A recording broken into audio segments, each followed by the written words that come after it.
Well, that was a weekend, wasn't it? The Stars go to Finland. They drink some beer. Finland! They try some reindeer meat, maybe some salmon soup, sauna, Baltic Sea, some sightseeing. Great memories for team bonding. And they come home without any extra points in the equipment. And they couldn't pack any wins or any points out of this one. They lose both games to the Florida Panthers. Let's talk about it. The DLS Dallas Stars postgame show begins right now with me, Sam, Luds, and maybe even Abby's going to make a cameo. She's welcome. We'll see right now.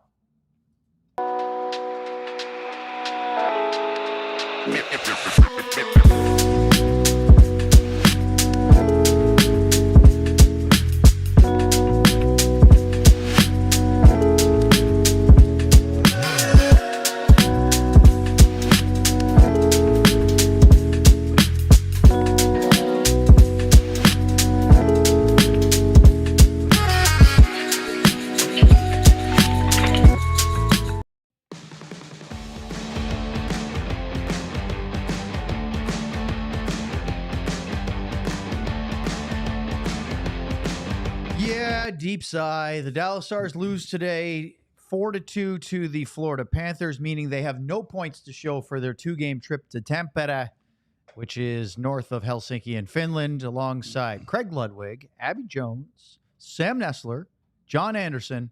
I'm Owen Newkirk. The results of this two-game trip, and we'll talk about the overarching themes in a minute, but they are disappointing because after the first period yesterday, they improved their play. And today, they played much better, and they're in this game. And this is not one of those scenarios where you leave a weekend and go, wow, they can't even stand in the same weight class as the Florida Panthers, especially after today's game. But they do have work to do. Yeah, I mean, you come out of this, and they played 6 periods, and what are you going to say? They played maybe 4? One, they didn't play 1 for sure. Maybe 4.5? Yeah, maybe 5. And I thought they were pretty good the last 40 minutes, give or take, but there were moments. So what you come out of this with then is that if you want to come and compete against this team in the Stanley Cup Finals, as if they're going to meet them again, that's where it'll be, is you have to play full 60 minutes. You have to play a complete game. You can't take a period off. You can't take 10 minutes off. And that's the way you have to look at this, because they did some really good things here, especially today. Yesterday, they came on a little bit when the urgency level was needed to be raised. I think that they brought it a little higher today. Unfortunately, they got a quick goal scored against them, in both games. Not quick so much as quick today, but the first goal was scored against them. But I thought they continued to get better as this trip went along. But this isn't the end-all, be-all thing. What was important to this group was the experience. And I think they're, that you kind of you build around the week like this, individually, team-wise. And so I think when you're going to look at it that way, they're going to say this was a good trip. The results isn't what we wanted. We know that. But there were some good things that came out of this. Sams, can you feel a little bit better about the performance today, even though it was a loss? Is Sam here? He's there. He's looking like... Is he muted? I don't know. Am I frozen or are you frozen? We can hear you now. Oh, no, we're good. Keep going. Yeah, screen was frozen for me. Yeah, I think you do feel better. I think that we'll talk about it more as we go through the postgame show here, but I think that was a very winnable game and a very winnable third period. And I think the upside is they put themselves in a spot to win this game. They improved a ton from yesterday. That's definitely the best news. But the bad news is they had a third period to go out and win, 50-50 chance, and they were not completely outplayed, but they were outplayed and they were outscored, and they did not take advantage of that 50-50 chance in the third. So let's talk about the first period as we'll get into our game recap. And of course, don't forget, in addition to things like liking, subscribing, telling your friends about us, because we always need help of word of mouth. The more I still bump into people, I've been doing it for weeks now, that have no idea what we're doing. And so get the word out. But you can also get involved in the chat, which we'll get to in our third segment. So get those chats or super chats ready. Remember, those will be at the front of the line for segment 3. First period today, much better. Stars came out, and Luddy, the first thing you noticed was they were hitting. And they had an early lead in hits, couple of shots on goal, and they did it the right way. They were on their toes. They had a power play. And boy, Logan Stankoven had a really great chance on a cross crease pass from Jason Robertson, hits the left post. What is it, half an inch to the right that goes in? Is that game different if that goes in? Completely. Yeah, I think the momentum, all of a sudden you grab it and you take it from there. But they created momentum right from the start. The last game yesterday, no momentum till the second period. Then they give up a great chance. Sam Reinert had a wrister in the low slot. DeSmith got it with the shoulder, but he was wide open. This guy is such a good player. We talked about him in the pregame show. He continued to pile up points today, and we watched him do stuff defensively as well that was really surprising. And Sam, your namesake continues to be one of the best players on the ice for the Panthers. In fact, I thought he was way more noticeable than Alexander Barkov was today, who had 4 points yesterday. Yeah, he's another one of those guys that sometimes I just say, you know what, I'm just a fan of this player, and it's usually the guys that play the right way and are in the right spots. And I know that doesn't make me as much of I think I'm a millennial. I don't know what I am, honestly, but that's kind of the older soul inside of me. Is I really love watching those players that are just defensively sound in the right spots and make those little plays. And it's the little plays that lead to his goals very often. He's not normally going to be the guy that's flying through the middle of the ice and deking out three guys. He's going to win a battle, or he's going to get himself in a spot. That goal he scored on, I think it was today with the backhand pass from Rodriguez is just a great mindset of getting to the right spot, kind of just floating away from pressure and getting himself in position to do it. He does it very, maybe this answers the question, Luds, of why he flies under the radar. He plays kind of under the radar. He's not like stand out in every area, but if you focus on him and watch him play, it's pretty incredible all the right things that he does all over the ice. They've got a couple guys, Sam, on this team. Barkov is a superstar, right? I mean, he does everything at another level, and he falls into that superstar, maybe under the radar, so to speak, kind of way. I mean, you think of Connor McDavid being that superstar, but I think when you talk about Reinhart, the word that comes to mind for me is complete, and he's a complete player. Yep. I mean, there aren't things that he does okay. There aren't things that he does well. He does things really well at both ends of the rink. There were two big things that happened in the second half of the first period. The first was Mason Marchment got a boarding penalty that created an absolute melee behind the net. He would also get a 5-minute fighting major with Nate Schmidt, as Schmidt and Marchment threw their hands at each other for a bit. Sam Bennett and Matt Dumba picked up roughing minors, and in the end, the Panthers had a power play because of the initial hit, which was the right call. It was a hit from behind, but what you like about the group, the Dallas Stars as a group, they were more engaged today. There was more want. There was more want to show that we want to win this hockey game and we're willing to do what we have to. And sometimes you got to cross the edge a little bit, that particular one. And it's happened with Marchment before, but that's part of his identity. And that happened about a minute after the opening goal, which was the other thing that happened in the later stages of the first period, and that was the Evan Rodriguez goal. He scored from Nico Mikkola and Sam Reinert, who had an assist on that one, as he would then score an empty netter later. That was his 2 points. But the tip by Rodriguez at 14:45 of the first period, look, there's a common theme that we say is, against the run of play. One team is really dominating in chances, the other team scores. It wasn't against the run of play, but the Stars were definitely the better team. And Sam, this was an acrobatic and athletic move from Rodriguez, but it also came through most of a period where I would say the Stars were the better team than the Panthers. Not by a lot, but they had an edge. Yeah, it was certainly the Stars period. It felt like a 1-0 lead at the end of the first would have been a nice bow on top of the first period performance, because they did play really well. They didn't start. It wasn't immediate, but it was a little bit better and early on. They lost a couple battles, and then all of a sudden they turned up the intensity a little bit, and they started to win some of those 50-50s. They simplified a lot, which I liked. Just kind of throwing pucks to the net. They put a lot of pucks in the area of Spencer Knight and looked good. But yeah, that tip, wow, what a deflection. I mean, I don't know if it was fully 100% what he was trying to do. It looked like it was, with the way he angled his stick and how he lifted his skates up out of the way of that deflection. But holy crap, that's such an incredible skilled play. But also the play, I'm sure Luds loves this, the play helping to win the draw, driving to the net, winning the race to get to the net, and then winning the battle in front of the net. And I think we'll see a very similar example from Matt Duchene later in the game as well. Yeah, that Sam, when you break that goal down, we look at the end result like you talked about, and I believe you can tell the way he saw that puck coming. He knew where his body was, where the stick was, and he had to get his legs out of the way because there was a chance where he was going to tip it. It could have hit him. But you like Yep. all the other things that go into it. You know, you talk about the face-offs and the compete and being able to get in on a draw, kick it back, get it to the point, get the shot up, get the shot through. So everybody has a little bit to do in that goal. So the period comes to a close. The Stars have an edge in shots. They have a slight edge in scoring chances. I had it 7-6. Florida, though, had 2 high danger chances. I only had the one for Stankoven. So while Dallas played well, they really didn't get to the net front and create real havoc as much as they probably should have. But they're right in the game. Excuse me. How about that? Then they get a power play just at the beginning of the second period as Ekblad got called for holding inside 40 seconds. And this power play had the moment where they probably should have tied the game. Roopehintz had a really nice redirection in the slot. It hit the left post. It fell. Knight fell back on it and somehow knocked it away from the net with his elbow without even necessarily trying to. And it was loose.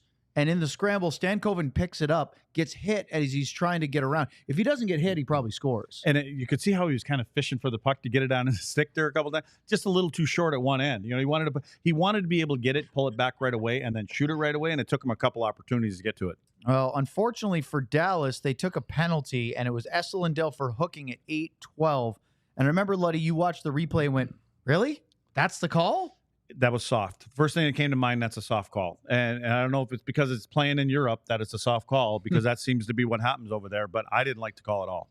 Well, Sam, it led to a goal because Matthew Tkachuk, who I barely, if at all, noticed him yesterday, was very noticeable today, whether it's getting into those scrums or scoring this goal, as he scored his third of the year at 8:47 on the power play from Belinsky's and from Barkov. And there's Barkov getting a point without being super noticeable. But this redirection from Tkachuk was very impressive.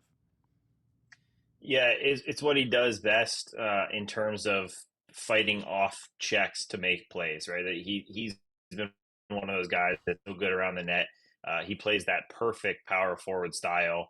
He's got the hands in tight to either do things like this on deflections or to pick pucks out of piles and convert on rebounds. He did it a ton during both their run to the final when they lost and last year. Not as much last year. He was held a little more quiet, but he's just such a perfect power forward. And you can see he's fighting off a check. I'm not sure I can't remember who was pushing him in that goal, but he's fighting off a check, gets his stick available, and makes a great play. But I will say, Lutz, have you noticed the Stars not properly tying up sticks a lot in the early season? I feel like I've seen a lot of plays where, I mean, we talked about what vicinity coverage or whatever, but I've also seen even when they are there, they're just not doing the right thing with the stick, and they're still getting deflection, rebound, or whatever it is.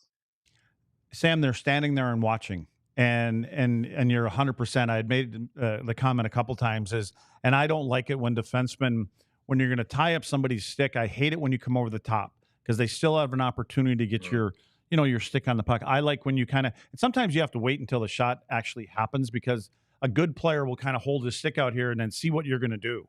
But if you can wait until the shot happens, they don't have time to react. And that's when you get underneath like a shovel and then get it up in the air as high as you can and get it away from it. But yeah, I agree. And the other thing that I wish in it's harder, again, times have changed a little bit, but you can still impede the progress to a player getting to the front of the net. Like, it's almost like they want to say, okay, come to the front. I know that's where you're going to go. And then we'll start to compete from there. But the way that people can skate now, they get out to the defenseman a lot quicker than they used to. So defenseman only has that split second to get the puck up. So if you can stop somebody to getting to that area for that same second, the shot probably arrives on your goaltender before they even get there. So hey, please, Lutz, can I follow up with that? Yeah, I was just going to say, you just mentioned the difference in nowadays versus 10, 15, 20 years ago. Have you seen a transition in how players approach that battle in front of the net as well? Because now it used to be, physical, right? You're going to do whatever you can in front of the net, and they're going to do it right back to you. And it's basically whoever's the last one standing there is going to get that puck. But now it's kind of like timing, right? You kind of have to wait and see. That defenseman is waiting to lift my stick. So what I'm going to do is put it over here like I'm going to have it down, and then last second kind of lift it. Like what have you seen transitioning in the way that net front battles? Well, what a forward can do if you're not going to compete with them before they get there is you can turn your back to them and you can keep your hands away from your body, so I can't really get around you, and then you're able to roll off. But again, you have to be in a certain spot, and you have to know where the defenseman is and where the defender is that's coming out to him. In other words, what side of the body of our forward or their forward that's trying to get out there, what side is that shot coming from? And you have to read that from the defenseman that's defending it too. You can push him into a certain area. I just think there needs to be more compete. I don't think that the league, the referees are saying you guys can't compete. You just want to keep it legal. The cross checks in the back, the chops on the ankles or behind the knees, those are kind of gone. But you can still compete. And I don't see a ton of that. They're like the Vegas group has got some guys that compete. They make it a little bit more difficult to get into that. I think they probably have the best decor in the league that Vegas does, but you can still be tough. There's still defensemen out there that will play that way. There's a defenseman, but I think the way that the group there in the back is, I think they can do it more as a group, but I think you still have to find a way to hold them up a little bit more. Right now, they just get to where they want to go very easily, and then you're going to go in there. So I think you can do more to seal them off before it even happens. Let's talk more about the second period as the Stars fight back from a 2-0 deficit next here on the DLS Dallas Stars postgame show. Well, let's talk a little Herman Marshall. Please. Please. Please. Please. Thank you, sir. May I have another? Founded in 2010, Herman Marshall, Dallas County's first legal distillery since the repeal of Prohibition, honoring the founder's passion for creating good, smooth whiskey with lots of flavor. Today, Herman Marshall Whiskey aims to preserve the legacy of Herman Beckley and Marshall Lewis, located in historic downtown Wiley. Texas is proud to partner with the Guns N' Hoses Foundation of North Texas on a single-barrel expression of its signature straight bourbon whiskey. The Guns N' Hoses Foundation is a nonprofit organization dedicated to providing immediate financial assistance to the families of fallen police officers and firefighters lost in the line of duty. They're built from the grain up through family, fellowship, and friends. So for every bottle of single-barrel straight bourbon whiskey, Herman Marshall donates 15% of its revenue to the Guns N' Hoses Foundation of North Texas for those who went before. So stop into your closest goody-goody liquor store to find your favorite bottle. Or come visit our postgame show. That too. Let's talk about HelloFresh. With HelloFresh, you get farm-fresh, pre-portioned ingredients and seasonal recipes delivered right to your doorstep. Skip trips to the grocery store and count on HelloFresh to make home cooking easy, fun, and affordable. That's why it's America's #1 meal kit. They sent me a box, and I unpacked it all, put it in the fridge, and then when I was ready to make a meal, it's all there. I didn't have to go out and order and get stuff and figure out the recipes there. It's really easy to do. I think both Sam and I had a Mushu pork recipe, again, separately. He had one too. We whipped that right up. Easy meal, and you have it. It's fresh. It's good ingredients. It's good for you, and you get a lot of options. They deliver not only pre-portioned meals, but they have tasty restaurant styles that you can do in your own kitchen without the high price tag of takeout and in less time than it takes a delivery. Get 10 free meals at HelloFresh.com/free stars. Applied across 7 boxes. New subscribers only. Varies by plan. That's 10 free HelloFresh meals just by going to HelloFresh.com/free stars. HelloFresh, America's #1 meal kit. All right. Now that we get back into this game, the Stars did have a nice response after giving up the second goal as Evgeny Dodonov gets a power play goal. It was a power play generated by Logan Stankoven, who drew a penalty, and this one was against Barkov for hooking by going to the hard areas in the middle of the ice, got pulled down, so they get a power play, and Dodonov beats Spencer Knight with a wrister from the left circle through the 5-hole. Wyatt Johnston, Matt Duchene, the assist. It's at 11:22. Stars get their first power play goal of the Finland trip after going 0 for 3 yesterday, and they're back within a goal. And again, I know that you can't sit on the bench and feel sorry for yourself because, woe is me, you've outplayed them and you're losing, but this was a big goal to get some momentum going. It did, and it brought some momentum back, and you get that feeling on the bench, and here we go.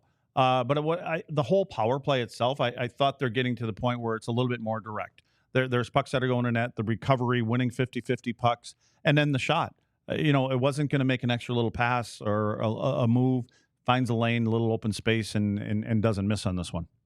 34 seconds later, the Stars tie it. Matt Duchene wins a draw. He goes around, and he ends up getting it on the backhand at the right side of the net and scoring for his team-leading 7th goal of the year. 2nd point of the game. Heiskanen does pick up an assist, so he goes to Finland and gets 1 point and Harley gets one as well at 11:56, even strength goal. It's 2-2 in 34 seconds, Sam.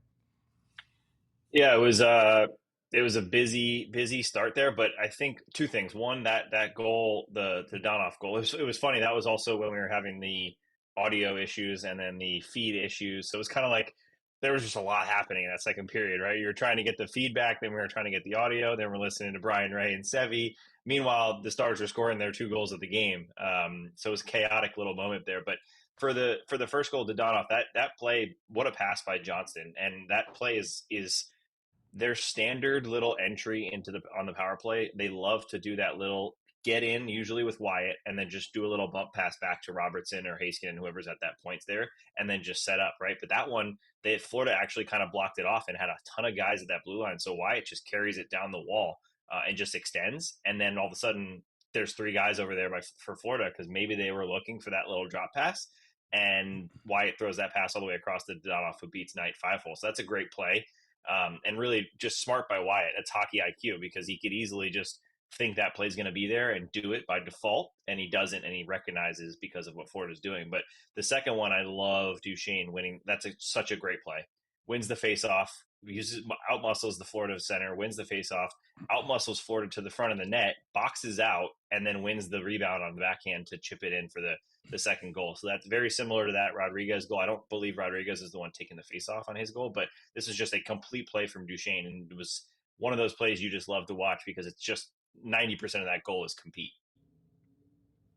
I said after the second period ended that it's a shame the Stars don't have the lead because they've been playing well enough that I thought that should I don't know if you like saying, well, they deserve to be in the lead or if it, a fair result would be this or that, but they were outplaying the Panthers over 40 minutes. So to have the lead, I think would have justified the way they played, but you don't always get that.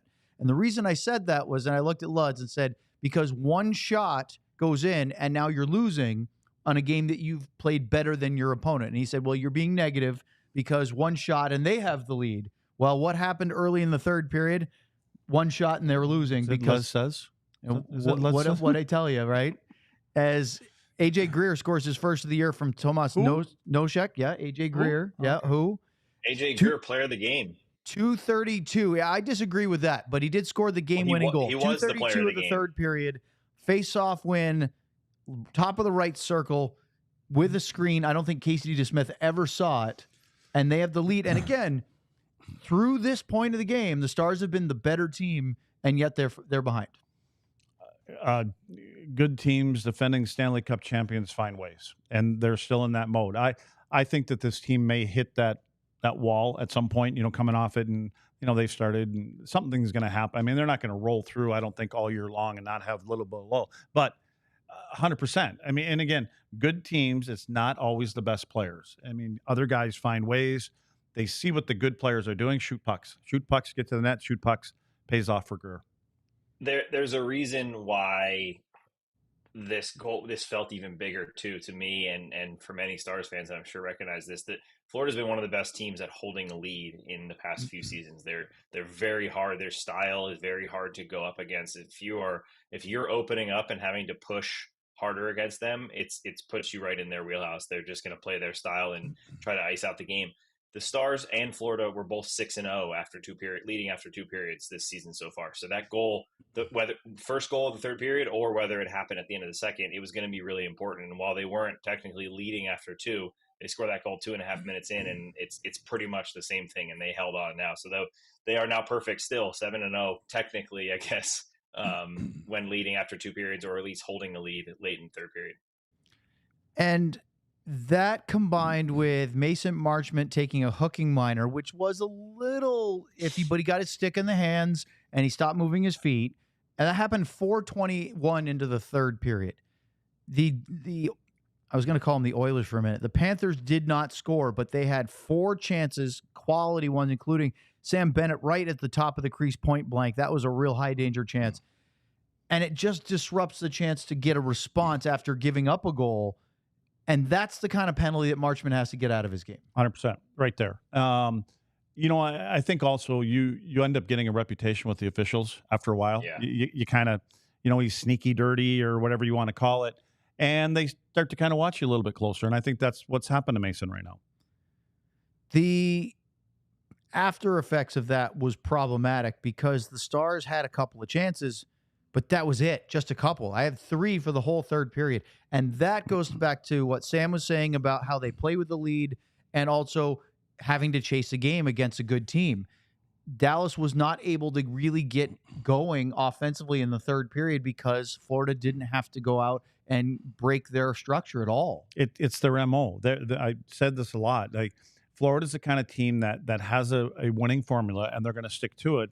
And it's not necessarily about puck possession, yes, but they understand the when and where. And you find this team more often than not as they come through the neutral zone, if it's not a clear outnumbered rush, they're going to make sure when it gets to the offensive blue line, they're going to spend some time in the offensive zone. They're not going to turn it over and have to chase 100 feet back to their own net.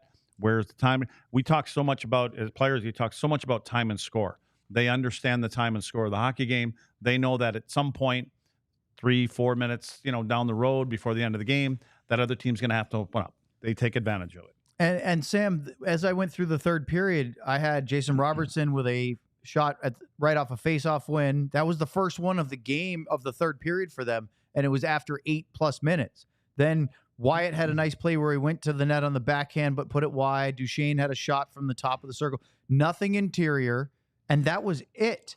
Florida did not allow a really high-quality chance against as the Stars are chasing a 3-2 deficit in the third period, and then they add Sam Reinert's empty net goal, and it's over.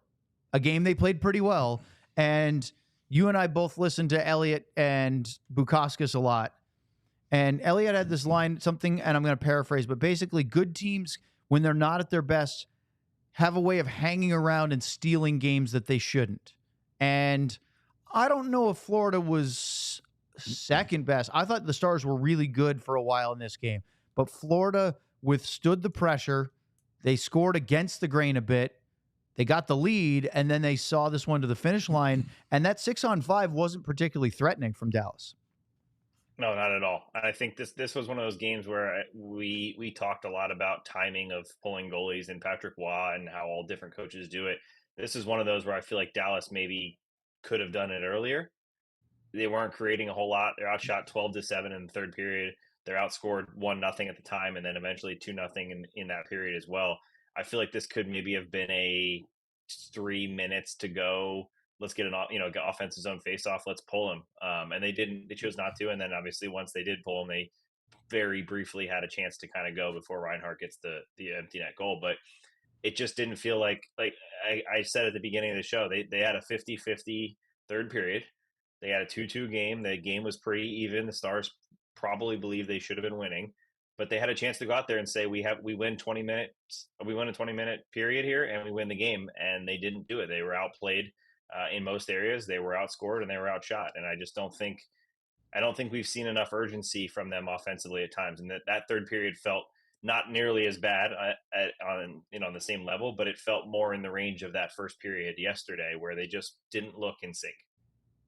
Do you agree with that? Yeah. The urgency issue still? Yeah. I mean, it comes in pockets. You know what I mean? Like, it's like sometimes it comes when you're down a goal or things haven't. You have to start the game with that same sense of urgency that you have when you're down a goal. We've seen Dallas can dial it up when they have to. The Stars do that. But their mindset has to be now that we're coming out at the start of hockey games. We're coming out in the first period, the second period, and the third period. And Sam, you're right. When you talk about good teams hanging around, but that also as the opponent. That's what this team does. We have to find a way to get out and make them chase us. And so you have to, but again, that's about playing the right way and, sometimes paying the price a little bit more than what you may have to in order to put another puck in the net. Casey DeSmith finished on the day with a stat line of 3 goals against on 24 shots. He picks up the loss. He's now 2-2. Spencer Knight gets the win, allowed 2 goals on 25 shots. He was fine. I didn't see a ton of spectacular saves from Knight, but he did what he had to do to get the win. And from DeSmith, again, he's given the Stars a chance in his 4 starts. right?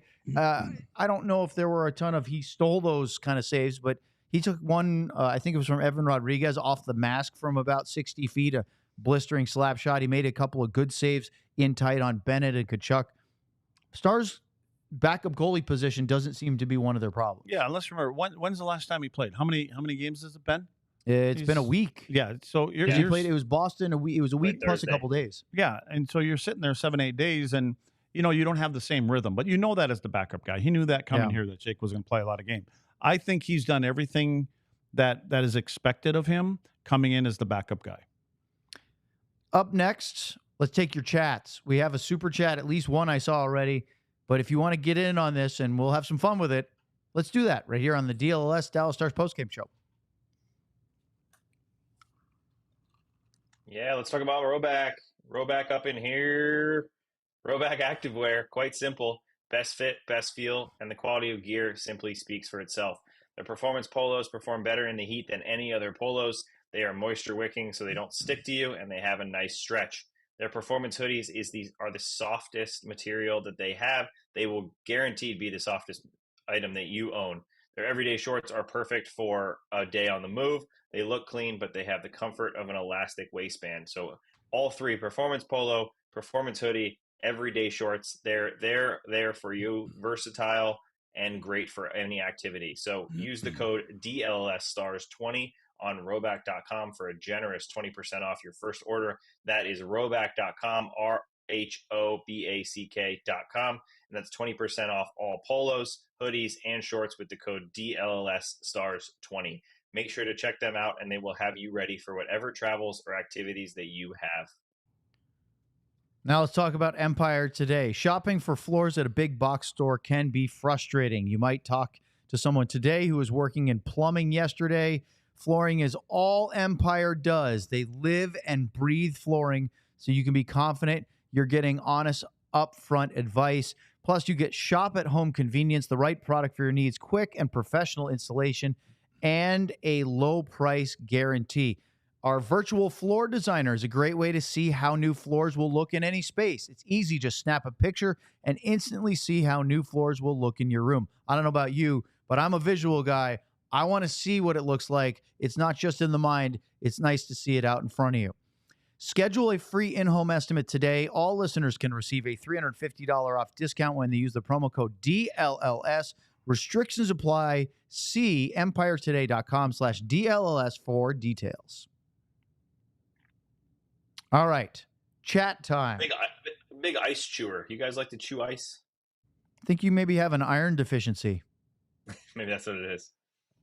Plus, it's also supposedly not good for your teeth to chew on ice a lot. Makes you shorter, I heard. Pretty hard to say for a bunch of hockey players. I guess if you're not worried about your dental work, then it's fine. Yeah. Okay. Did you keep all your teeth? It actually did break one of my Oh, teeth. there's Abby. Hi, Abs. When you guys You do broke a your tooth thing. chewing on ice? It cracked one of my root canals. No See? way. I'm telling Yeah. you, they say chewing on ice repeatedly is not good for your teeth. I've heard. Did. Move Cost that me away a from me. lot. Root And canals. Two Ugh. teeth pulled. I've never had one, knock on wood, but I've heard that's not fun. Just a little too late for me. What about you? Dude, it doesn't matter anymore. No, I'm saying Whatever like I've done is done. when and you played in the Over a cliff. NHL, did you ever lose any teeth? No, Look at you. none. Wow. Daddy taught me it's better to give than receive. So you were dishing out punishment. I was very fortunate. Yeah. You got to be lucky. I mean, Did you high sticking did and you pucks knock out flying around? any? Did you knock out any teeth? I think I have. Yeah. Yeah. Figured that. Probably more off the ice though than on. Ha! There you go. That's that bike riding fun that you like. That's to have. survival. There you go. You're the handyman that you had to go find. All right, so let's get into the chat. We'll start, John, with a super chat. T Farmer 5-4.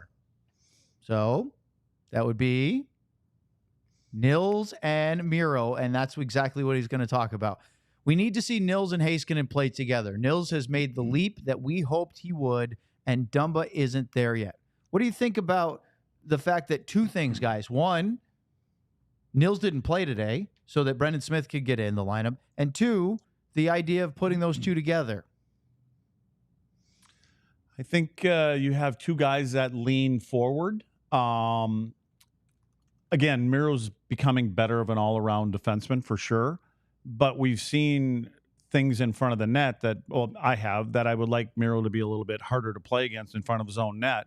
And on the other side of that, Nils does compete in front of his own net, and he understands that he has to use his body more, only because of his lack of stature against a couple other, the opponents. But what you're looking for there, I think, is you're looking for an offensive pair that gets up and down the ice, right? And I think that's exactly what the Stars probably want to see from Nils, because he has that and he wants to see it out on display a little bit more. But sometimes I wonder, is he trying to make sure he doesn't make mistakes that get him taken out of the lineup?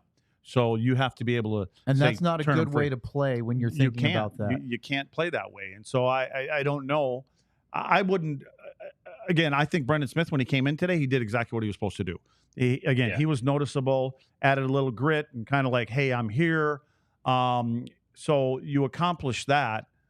I just don't know I thought his games were good. I think even Pete said that he's played well in those games. Yeah. So it's the whole mindset for Lundqvist for me.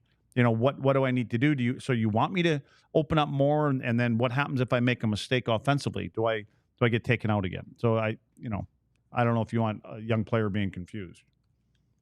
Yeah, I don't like taking out Nils. I said this multiple times about Bork and other young guys as well. I think that the Stars understand that you need to coach into players' confidence and players' mental strength and all these things as well nowadays. And Nils Lundqvist has showed us that confidence can be an issue. So in my opinion, it's kind of like, hey, Nils finally played well, and he looked like a totally different player in the first 8, 9, 10, I guess it was 10 technically games.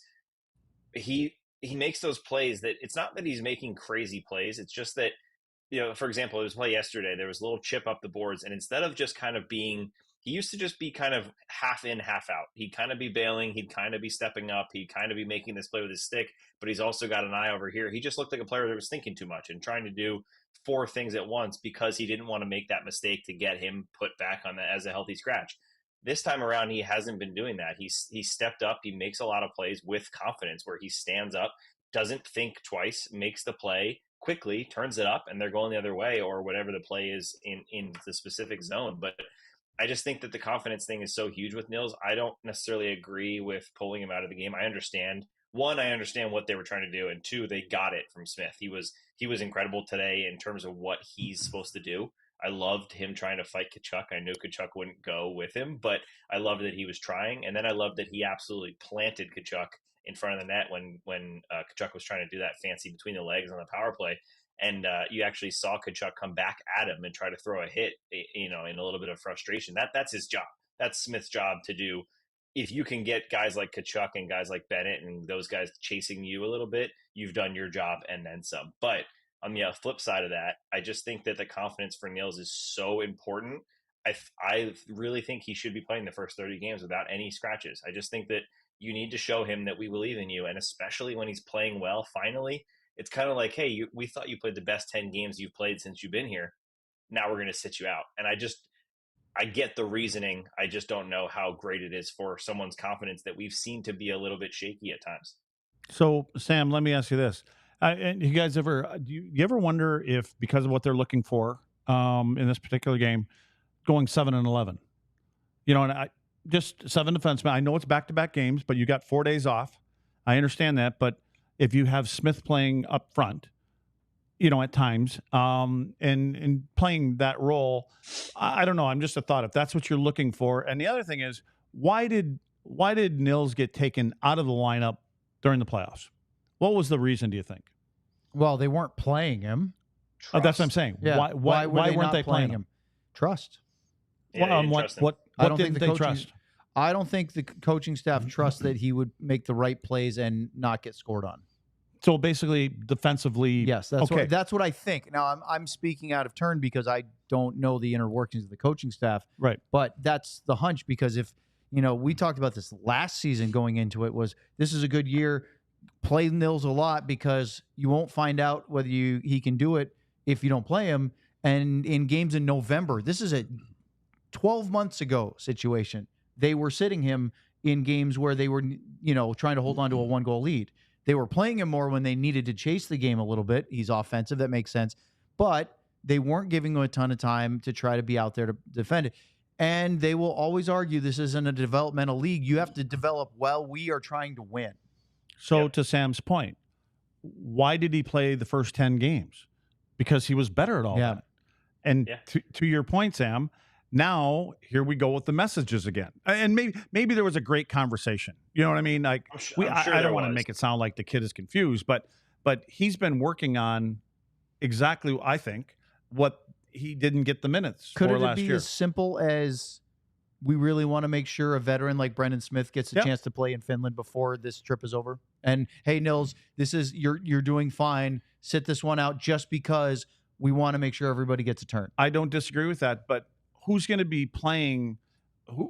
I mean, if you're going to put Brendan Smith in, and you can possibly do it in the playoffs and coming down the stretch, don't you want Nils being part of your? You do. Part of that? Yeah. Well, why not get him to where he wants to be? Because if Brendan Smith doesn't play 12 games in a row and you put him in the 13th game, he's going to be fine. Yes. And you can do the same thing. And that's why he's the 7th defenseman. If Brendan Smith doesn't play the first round, you want to play him in game 3 of the second round, he's going to be fine.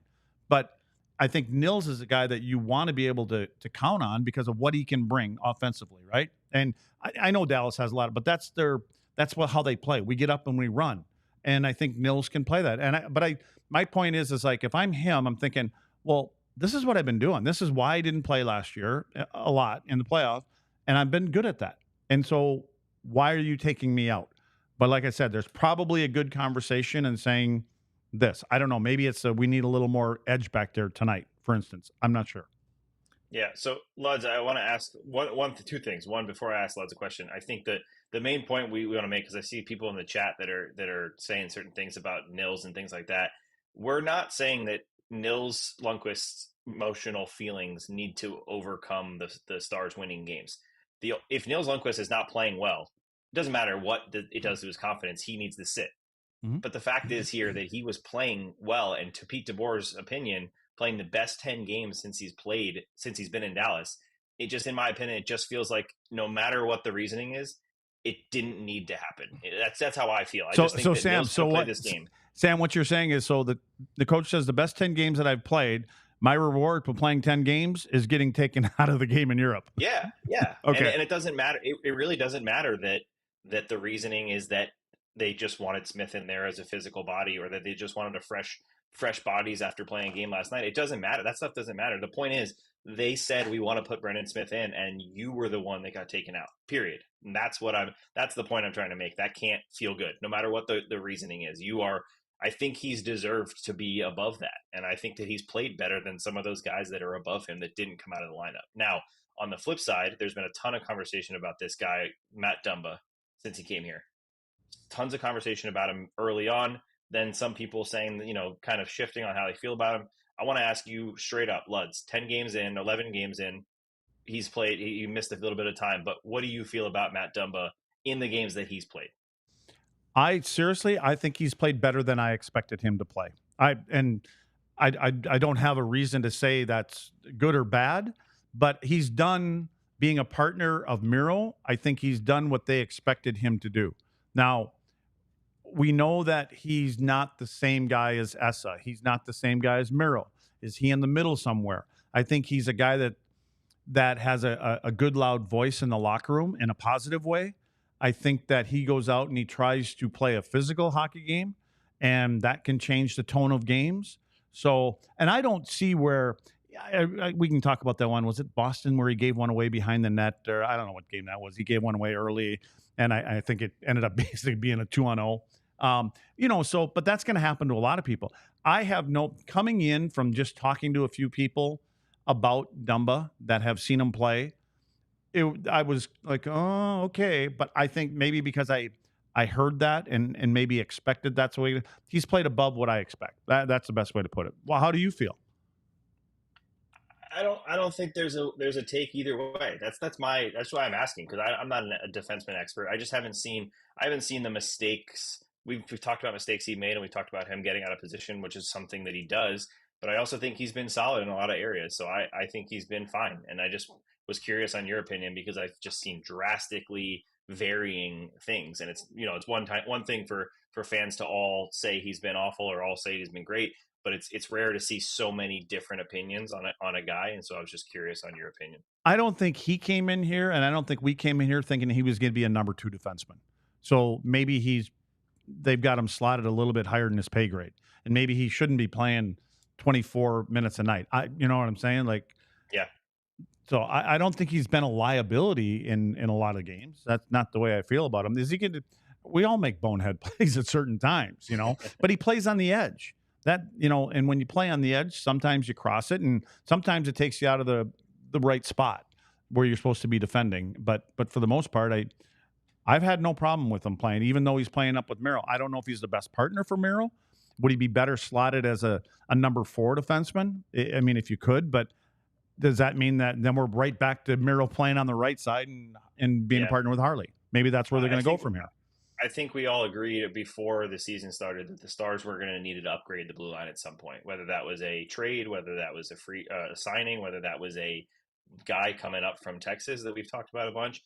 Does the first 10, 11 games change your opinion at all that they need some sort of upgrade on the blue line before the playoffs? Well, does it? Yeah, but I do think that they're looking at that down the road. I don't know. I've heard people say that this is an upgrade over last year's group. Maybe overall it is. I don't know if, and I consider the Tanev as part of last year's group, so there's not an upgrade there. But that's kind of out of the Stars' control. So again, we're in game 10, 11, 12, whatever it is. There's still some runway here. So I've just been skimming the chat. It's an we were trying to give you time to skim. No, it's an interesting conversation you guys are having. There was one comment that it was talking about, you know, is it a good thing that the 6th defenseman on your team is such a big talking point? And I think the opposite is to say, well, I think the team is in pretty good shape, which is why we're talking about the 6th defenseman. Because if you were like, this team doesn't have a second line center, or they're missing a top 4D right now, maybe you think that. But I think for the most part, they're in really good shape.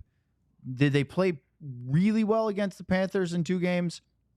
Debatable. Over the second game, better than the first. But part of it is because we're in pretty good shape that way. And so that's a good problem to be picking around the details on the edges than right through the spine of the team. All right, let's kind of like, there's a whole bunch of chat stuff that I enjoy, and I want to highlight all of you, except that it's time for us to get to our final ad break and then our final segment here on the DLS Dallas Stars postgame show. DLS has an introductory offer for new diehard signups through next Tuesday. It's Saturday. That means you only have a couple of days left to sign up. Go to alldls.com now and join the diehard program for just $4 a month. The program allows you to get access for all of the exclusive content on the alldls.com website, including Letty's film breakdowns, Sam's exclusive interview with Logan Stankoven, Sean's breakdown of roopehintz game, and much, much more. Plus, you get access to the Discord, which is where you can interact with like-minded Stars fans, other diehards about anything from sports to movies, shows, music, and, of course, participate in Letty's Damn Discord. Plus, think about this. That's just the Stars. Being a diehard, you get access to all of the DLS content, whether it's Abby's Rangers, the Cowboys, the Mavericks. There's a TCU show, more to be added on top of that. It's a great deal. We hope you do that. By the way, Lud, somebody did say that they really liked your United Heroes League jersey that you were wearing today in the chat. Who was it? Was it Tilly that said that? I will go back and tell you in a second. It was Jason. It was Jason L. Jason. Parentheses Jason Scott. There he is. Thanks, Jason. Oh, Somebody recognizes that. I think speaking of recognize, I think I recognize Jason L. I think I've seen him around the rink a whole lot. So thanks, Jason. Thanks for and you know what? complimenting my boy there. It's reversible. Oh, I've seen that side of it. Oh, yeah. Stole this shirt from Frank. No, leave yours down. Let's go to the week ahead, and then we'll do our Herman Marshall moment of the match, man of match, all that stuff as we wrap things up here on the post-game show. Matt Duchene said before the trip that he's done the Global Series before, and the hard part is coming back and getting your body and mind right again after being in Europe and however the length that time is, and trying to get back to your best game. Well, he says it's a lot easier to get there and deal with it. Well, is it harder after 2 losses? And the expectation is the team will be flying back tomorrow, which would be Monday. That's a long travel day. You do change time zones, but then they would have 2 practice days, Tuesday and Wednesday, and a game on Thursday at home against the Blackhawks. What's to expect this team to go through the next 5 days or so? Well, they're going to get back on track, and what you do is you take it out on the Chicago Blackhawks. Bottom line is you get, we went there to get 4 points. We didn't get 2 points. We didn't get 1. We had a good trip, as I said earlier, bonding and all the experience and all this other kind of stuff. But our job is to win hockey games. And we've got a couple teams ahead of us that we don't think should be ahead of us right now, and it's early. And so, they're gonna get back, and they're gonna take the long trip back, and they're gonna feel sluggish for a day or so. But I think by the time the game rolls around against Chicago, I believe that you're going to see a motivated group, because I believe in the leadership. I believe in the coaches and the message and the plan, the blueprint for this team moving forward. Is you're going to see a team that I think Chicago should look out. That's what I think right now if I'm the Chicago Blackhawks. Sam?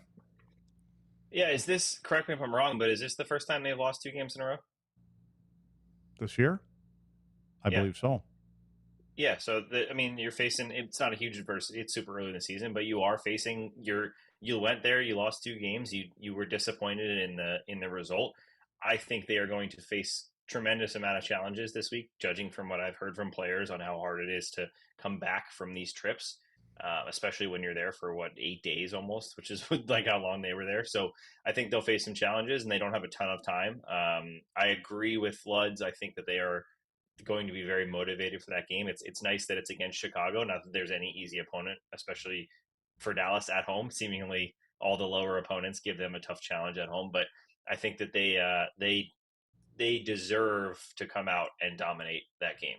I think they've earned that with how they played in this game today, and they didn't deserve to not have any points this weekend. I don't think so. I think that that'll be a big one for them to come out and get 2 points. Will that be a help of them trying to avoid it being a trap game against Chicago next Thursday? Coming off that, yeah. What happened here? That's what I'm saying. It better not be a trap game. If there's bigger problems, you better be motivated. Yeah, there's no way. After they're not going to use a travel excuse. They're not going to use any excuses for this. Again, I trust in what that group has learned, or this group has learned in the last year or so, year and a half, and I think they've fallen short of where they expected to be. And I think this whole season is going to be aimed at that. And I'm talking about game 1 of the playoffs. I'm not talking about the finals. The game 1 of the playoffs, they're going to be ready to go and play the right way and continue to get together. And I just think that there's no concern for me right now that there's a satisfied or dissatisfied or woe was me kind of guy coming back from this trip when they play their first game. You ready for the Herman Marshall marquee moment of the game? You can pick up your favorite bottle at your closest goody liquor store. Luds? Matt Duchene. I just think, and you mentioned him, we had a couple points today in the faceoff circle, over 70%. He seems to do things. I can recall one time that he's turned the puck over in an area that led to something at the other end of the rink. I just think every time Duchene is on the ice, he makes the people on the ice better. And I again, another motivated player. But since the day he's put that jersey on, I think he's been great. And for me, after everything that we've talked about today, he's the one for me. For every bottle of single barrel straight bourbon whiskey, Herman Marshall donates 15% of its revenue to the Guns N' Hoses Foundation of North Texas. For those who went before, stop in to your closest goody liquor store to find your favorite bottle.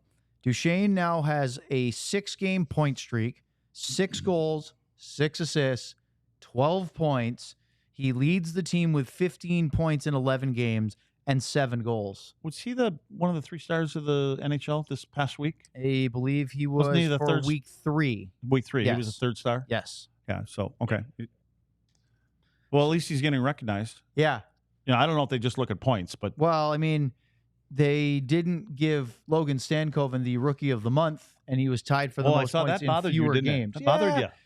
I know Michkov had 4 goals, but And you know what? Michka is one-dimensional. Stankoven's not. Stankoven brings more to your team. Stankoven had the same number of points in fewer games. To me, Stankoven's a better player. Yeah. He's a motor. Yeah. So now yeah, look, Michkov is going to be a great NHL player. I'm not. Yeah. It's just I looked at that and went, oh, those two guys are tied at points. This guy played fewer games. Wouldn't you give the nod to him? And he's a little more flashy, right? I mean, that's kind of player he is. Yep. I thought Abby made an interesting point during our break between the watch along and the start of the post game show, and I wanted to point out Abby. There she is. Hi, Abby. Oh, she's getting little flashes on the screen because she was trying to. Can you sort do of, that here? Well, within reason, I think. Okay. He loves that line, doesn't he? He's just always ready for it. He does. And we're always ready for that rim shot anytime, Johnny. He's got his hands on too many things. I'm exhausted, guys. No pun intended. Can you do We've been that here? talking for like 5 hours straight. Well, I haven't, but Yes. Here's the thing. So Abby kind of downplays this of, hey, I don't know hockey like you guys do. You know, she's part of our Rangers broadcast. So baseball, definitely number one, kind of goes in her family. And I said, well, okay, but what stood out to you? And she said, and this was actually very astute. And I don't say that surprisingly, but for someone who's trying to be a bit self-deprecating, you shouldn't, because you're in sports and broadcasting, so you have a good eye for things. Luddy, we always talk about players who stand out. Mike Modano was the classic example of standing out, whether it was the jersey flap or his ability offensively, his skating. You just, even if you don't know hockey, you go, that guy's a hell of a player. And today, Abby goes, nobody really stood out for me for Dallas in that way. And partly it's because they don't necessarily have that kind of guy. Duchesne had a decent game. Believe it or not, it was Stankoven again leading the way in scoring chances. He continues to drive the motor. But they don't have a McDavid. They don't have a McKinnon. They don't have a Crosby. So, Abby, are you when you say that, are you thinking of a player that kind of brings you out of your seat, so to speak? Or what do you mean by that? No, I mean, like, I'm familiar with the Stars. You know, I just don't think, like, I mean, I know I'm aware of everyone's style of play, and I just felt like I didn't even see that today, you know? Because you're used to what you saw last year in electrifying. Yeah. But you know what? To me, that was as a group.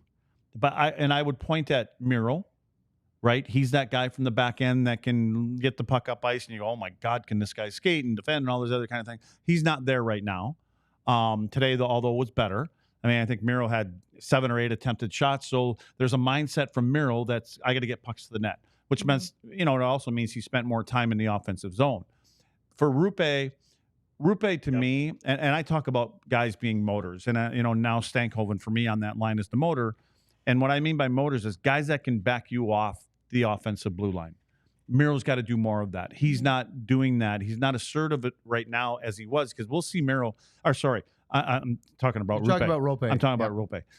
When he picks the puck up somewhere in the neutral zone With speed, the other side should be scared that he's coming at him. I don't see that right now. And so there's guys here that need to raise the level of their game. That's it. And I'm not concerned that they won't, but let's not wait until game 30 or 40 to do that. Right.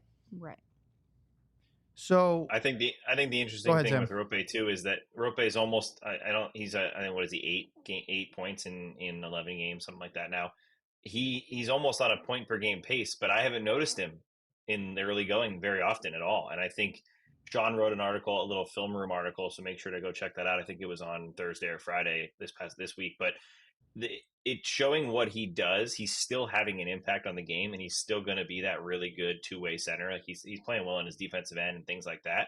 But Roope, what Roope does is what Lud's just talked about. He backs off the defense and he creates for everyone else. Just like we talk about Stankoven creating space for other players. That's big. Roope scoring goals is great, but Roope creating space for Jason Robertson, Joe Pavelski, or anyone else that is on that line or in that lineup, I think is what he does best. And I'm still waiting for that. I think the best player to watch on the Stars, if you were to say from some random hockey fan that's watching a Stars game, I would always tell them to watch number 24, because he's probably going to blow your mind at some point in this game, flying through the middle. I haven't seen him I think he has like 1 breakaway all season and he missed the net. So I just want to see that. I want to see that flash that Abby's talking about, and I want to see him flying through the middle of the ice again. Yeah, I think more reckless play. I mean, reckless abandon. Go. you said like Duchesne's like the guy for you today, and like 2 shots on goal, 2 points, 1 goal, 1 assist, and like, you know, nobody else put up numbers like that. So like, yes, he is the guy of the game today, but I'm just saying like the style of play that I think that Stars fans are used to seeing. I know it takes a second for it to mesh and gel with new teams, but it's like, you know, the kind of guy that, you know, Jason Robertson is, you know, the kind of guy that Miro is, all these players. So it's like, has that really shown up yet? Right. And to give Duchesne more credit, he was missing part of his group today. Like Tyler wasn't A there. third of his line was out. You know, so they're like I said earlier today, there are some of their parts, but Matt Duchesne just continues to do what he's done since he's put that jersey on. So, you know, if you're handing out, you know, we rate players, you know, 1 to 5, and very hard to get a 5, you know, but if you're rating from beginning to now, for me, Matt Duchesne's a 4, and he could be a 4+, but I don't know how many other, you know, if you want to name your big 5, whoever that might be, and is Rupe in there, is Miro in there, is Harley in there, is your goaltender in there, where are we going to be on ratings? You know, are we, even though they've got a good, I mean, what are they now? 7 and, oh no, now they're not what? 7 and 4. 7 and 4. 7 and So there's 4. still 3 games above 500, right? But, you know, and they're sitting in they're okay in the standings. They'll be as of fine. right now. They're going to be fine. But I don't know how many of these guys you're going to give 4s to. But then that's the good news, in my opinion. That's the good news, because you're not at your top flight yet as a group. How long did it take you to kind of get going in the season? I never got going in the season. I knew that was coming. I knew it was waiting But for that. I didn't have a real high bar. I just had to not make a fool of myself. So, you know, we all have different levels. And I was near, let's just put it this way. When other players had shitty games, that was probably my best. If I could kind of get to that spot. The sky is falling. Oh, yeah. We're in the part of the show where you can't do that. Okay. All right, let's wrap I this know one we're all up. gassed right now. Yes, it's been a long day, and guess what? I still Too have a many whole other rules. broadcast to do tonight, but that's a different story. Where's your priorities at? Man of the match? Matt Duchesne? Did I not? Well, that was your Herman Marshall, but I'm just Oh, no. Well, they're the same, aren't they? combined. They're the same for me. Yeah. same for you. They're the Let's same just for me. combine the two. What about you today, Sam? Man of the match? Yeah, Sam Reinhart. I think that he could have taken it both of these games. He was the best player. I think him and Barkov Jumping stood out by ship, far Sam. above everyone else. Well, hey, like Abby just said, a Stars player needs to stand out in order for it to be picked, and they did not this weekend. Abby, you have a man of the match best player on the ice today? Either team? I mean, I'm going to go Duchesne. Matt Duchesne. I think that's fair. Yeah, Matthew Tkachuk, Logan Stankoven both drove a ton of scoring chances today. They were good. Reinert was great again. And Duchesne. Those were the ones I think that stood out the most. So. What, did you have 4 players No, in the I'm match? just pointing out a bunch of honorable mentions. Well, you don't have to pick one? I don't I think can. Owen can like pick one thing. You don't think I can? Yeah, every Oh, time we've challenge given you this accepted. thing, No, that's because I have a lot of runs through a ideas. list. He just wants to kind of fly like this. He doesn't want to put himself out there. Runs Oh, through- He's okay. afraid. Sam and Oh, Luds talked for 10 minutes. Stand straight, on so- business, He's Owen. a Twitter guy, so Owen he's got to needs to make catch sure. up. Owen, if you could pick one meal to have as your last meal, what would it be? Death row meal. It's going to take me a while to think about that one. Nope, that's the point. You can't do it. You need to make a decision. Okay, well, I'm not on death row, thankfully. And so, Luds, if put him on death row. It's not a bad place to be. what, a death row? Yeah, it's not that bad. Not what they say it is. Guys, I have to okay. go to the bathroom. Can we end this, please? Poor John. Thank you so much for sticking with us, whether it was the pregame show or Wait, you full didn't watch. pick your player of the game yet. I mean, it's Duchesne. Oh, It's okay. the best All Dallas right. star. If you're going with the overall best player in the game, it was Reinert. Although Tkachuk was Well, a good you can- second. So you AJ still haven't Greer picked anyone? anybody. Oh, I said it. All right. Thank you very much. We'll be back on Monday. Maybe. Maybe. As we will break down more of the trip and get ready for the week ahead, which will be starting on Thursday, Stars against the Blackhawks, and then they go on a 2-game road trip next Saturday afternoon at Winnipeg. That's going to be a tester. And then in Pittsburgh the following Monday before we come back on November the 14th at home against the Boston Bruins. Revenge season, baby. So hope you Will enjoyed the... Monty be the coach of the Bruins by then? Yeah, he will. They're not going to Now, fire if him they- that quickly. What's the score right now? Are they Big playing the thank you Flyers? to Abby for coming in and being part Thank of you, our Abby. Thank you watch for along having today. me. She was a delight as usual. For Craig Ludwig, Sam Nestler, who will be in studio next week. For John Anderson, our producer, I'm Owen Newkirk. Thanks again for joining us. Have a great rest of your weekend. So long, everyone. We all silly like the mayor.